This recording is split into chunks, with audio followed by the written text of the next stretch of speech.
পরগনার গঙ্গাসাগর পূর্ণলগ্নে মকর সংক্রান্তির স্নান করার জন্য লক্ষাধিক পুণ্যার্থী পূর্ণতা অর্জনে ভিড় জমাচ্ছে গঙ্গাসাগরে। সেই গঙ্গাসাগর গভীর রাতে ঘন কুয়াশার দাপটে অন্ধকারাচ্ছন্ন। তার মধ্য থেকেও অস্ট্রেলিয়ার ইলেকট্রনিক লাইট আনা হয়েছে ঘন মেঘাচ্ছন্ন কুয়াশা কাটানোর জন্য, যাতে সাগর পথে জাহাজ বা লঞ্চে করে দূর দূরান্ত থেকে আসা তীর্থযাত্রী তারা যেন দিকভ্রষ্ট না হয়, সেই জন্য এই ব্যবস্থা। তার সাথে সাথে গঙ্গার গতি বাড়ার ফলে কপিল মুনির আশ্রমের দিকে ধেয়ে আসছে গঙ্গা।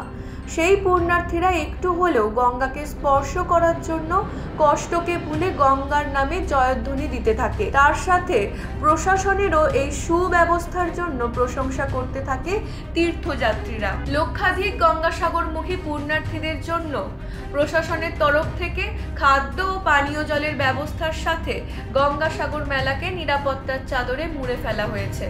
এনজিও যেটা ভালো কাজ করছে, তার মধ্যে কলকাতা আবাসী ব্যবসায় সেবা সমিতি একটা আছে, অনেক ভালো কাজ করছে, গভর্নমেন্টের অনেক সাপোর্ট আছে, গভর্নমেন্ট অনেক ভালো কাজ করছে।